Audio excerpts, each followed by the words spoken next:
As pessoas que podem receber pensão por morte do INSS são os dependentes da pessoa falecida. Claro que o falecido precisa ser segurado da Previdência Social para ele poder gerar pensão por morte para seus dependentes. E os dependentes, eles são divididos em 3 classes ou em 3 categorias. A primeira categoria de dependentes no INSS são o filho menor de 21 anos de idade, ou se tiver algum problema de saúde, já vou falar sobre isso, e a esposa ou esposo, companheira. Esses são os dependentes de primeira categoria. Na segunda categoria está o pai e a mãe. Na terceira categoria está o irmão.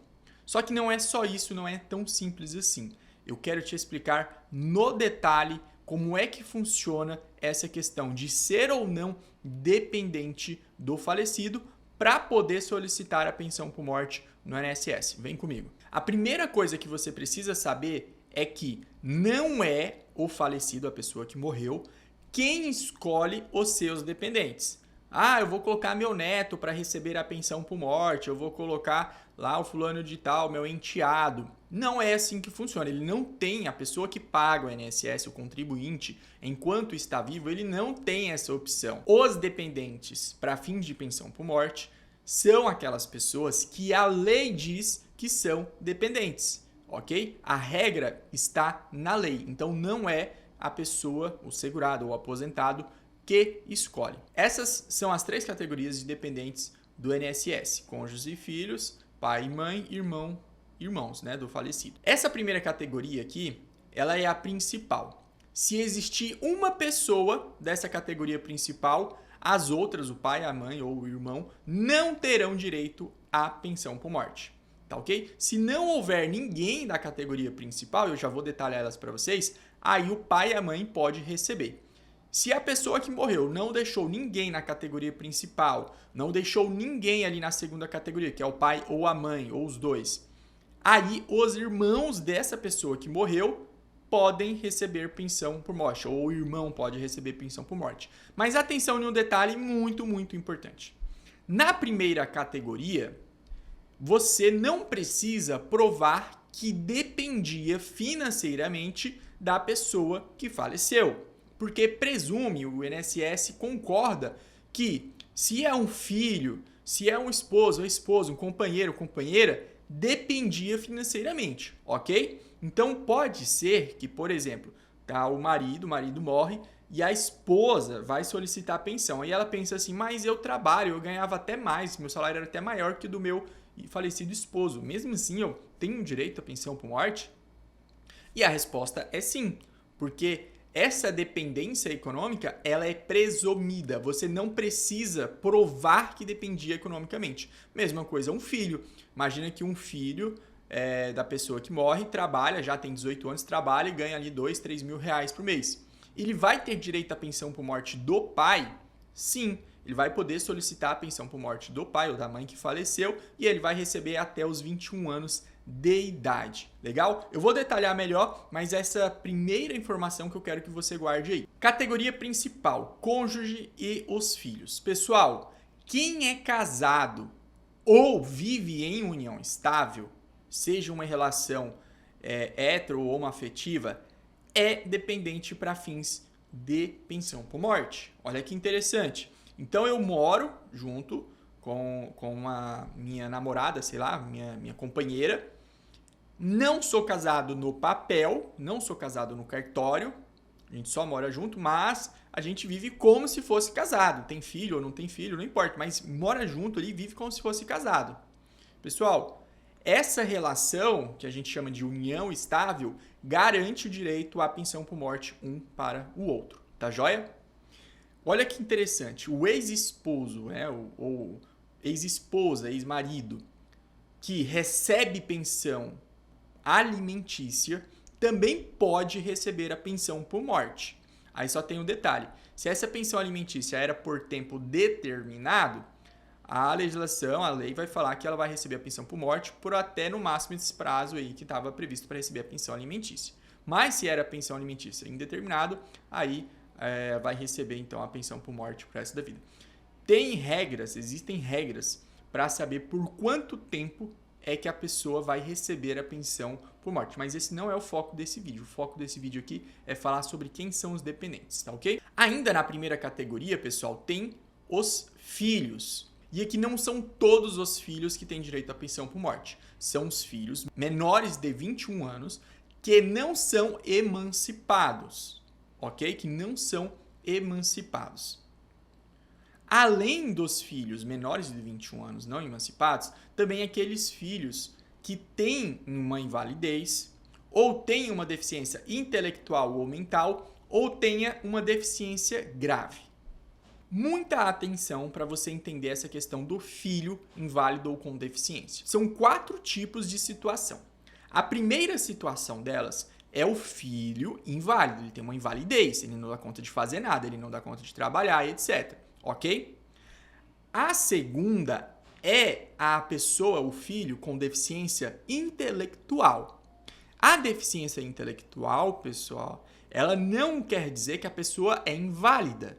Isso não é verdade. A pessoa tem uma deficiência intelectual, às vezes uma deficiência intelectual leve, e ela tem direito à pensão por morte do pai ou da mãe que morreu, por exemplo, mesmo que ele tenha mais de 21 anos.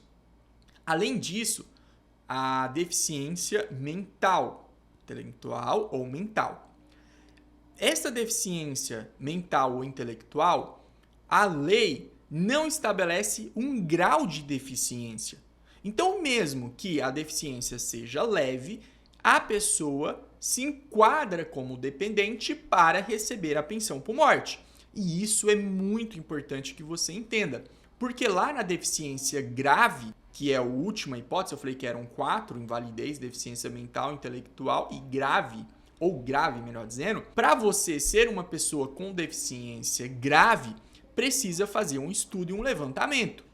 Vou pegar aqui um exemplo da pessoa com visão monocular, a pessoa que só tem visão apenas um dos olhos. Na maioria dos casos que eu vejo, essas pessoas têm uma deficiência leve, no máximo moderada, mas não é uma deficiência grave. Gustavo, como é que eu faço para saber se a minha deficiência é leve ou moderada ou grave? Existe um método de avaliação que se chama IFBR. Não dá para eu falar sobre isso aqui nesse vídeo, senão vai ficar um filme, não vai ser um vídeo, vai ser um filme de tão grande que vai ficar. Mas, se você quer saber mais sobre isso, deixe nos comentários. Quem sabe eu gravo um vídeo e coloco aqui para você entender. Antes de eu passar para a segunda classe, que é o pai ou a mãe, eu preciso explicar para vocês que o menor sob guarda se equipara a filho. Equipara ao filho. Então, ele tem ali os mesmos direitos que o filho. Só que não é de qualquer jeito esse negócio. Pode ser o enteado, ok? Então, eu caso com a minha esposa e ela já tem um filho de outro relacionamento e eu cuido dessa criança. Que apesar de não ser meu filho, meu enteado, ela é filho da minha esposa e eu cuido dele. Aí eu morro, eu posso gerar pensão por morte para esse enteado, desde que prove a dependência econômica. Desde que prove que a pessoa que morreu sustentava, ajudava financeiramente esse enteado, ok? Agora, tem a outra situação que é o menor tutelado, que é aquela situação, pessoal, normalmente do avô que cuida do neto. Ah, o avô cuida do neto. Posso, então, se o avô morre, o neto pode receber? Se for um neto menor de 21 anos ou se for um neto deficiente, igual eu falei ali do filho, ele poderá receber. Só que ele precisa provar a dependência econômica e precisa ter a guarda, certo? É importante que ele consiga provar que ele tenha a guarda da criança ou dessa pessoa adulta deficiente mental e intelectual. Aí, nesse caso, haverá a pensão por morte, ou melhor, ele é um dependente para fins de pensão por morte. Na segunda categoria, agora tem o pai ou a mãe. Observe, na segunda categoria, precisa provar a dependência econômica. Não posso, meu filho morreu, vou lá solicitar pensão por morte. Ok, você pode até solicitar, mas só será concedido se você conseguir provar que você dependia financeiramente do seu filho, porque senão não vai conceder, ok? Essa é a segunda categoria de dependentes da Previdência Social. A terceira e última categoria são os irmãos. Se eu moro com meu irmão morre, e eu consigo provar que eu dependia dele financeiramente, eu tenho direito à pensão por morte. E, pessoal, nessa questão de irmão, é igual lá quando eu falei dos filhos. Precisa ser menor de 21 anos ou pode ser um irmão maior de 21 anos, porém precisa ser inválido ou ter uma deficiência mental ou intelectual, seja leve ou moderada, ou uma deficiência grave. Pode ser que o meu irmão tenha uma deficiência mental leve e ele terá direito, ok? Mesma coisa funciona para o filho. Agora, pode ser que ele tenha uma deficiência física que seja leve, por exemplo, a amputação de 2 dedos. Provavelmente a amputação de 2 dedos das mãos será considerada uma deficiência leve. Eu não sei, tem que fazer uma avaliação, mas vou adotar isso aqui como exemplo. Aí, se for uma deficiência física leve, não tem direito. Mas se for uma deficiência mental, uma deficiência intelectual leve, aí tem direito. Gustavo, é uma deficiência física mais grave, uma situação grave, por exemplo, uma pessoa não dá conta de andar, cadeirante. Aí é uma deficiência grave, se fizer o método de avaliação certinho, e aí no caso da deficiência grave, terá direito, ok? Deficiência intelectual e mental leve ou grave, tem direito. Deficiência que não é mental ou intelectual, aí só se for grave para ter direito. Isso na situação do irmão e também dos filhos, ok?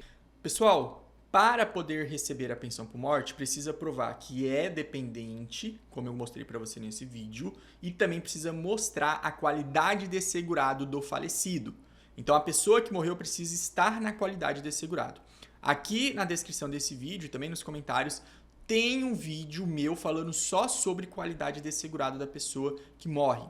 Porque quando a pessoa recebe um benefício, aposentadoria, quando ela recebe um auxílio-doença, ou está trabalhando de carteira assinada, beleza, é muito fácil, a pessoa está na qualidade de segurado. O problema é quando a pessoa morre sem estar contribuindo para a Previdência Social. E aí eu abordo esse tema, esse problema, nesse vídeo que eu colocarei aqui na descrição desse vídeo e também lá nos comentários. Eu sou o Wilker Gustavo, eu sou advogado e aqui no canal Almeida Marques Advogados, o canal do meu escritório da advocacia, eu trago conteúdos como esse aqui para você ficar por dentro dos seus direitos.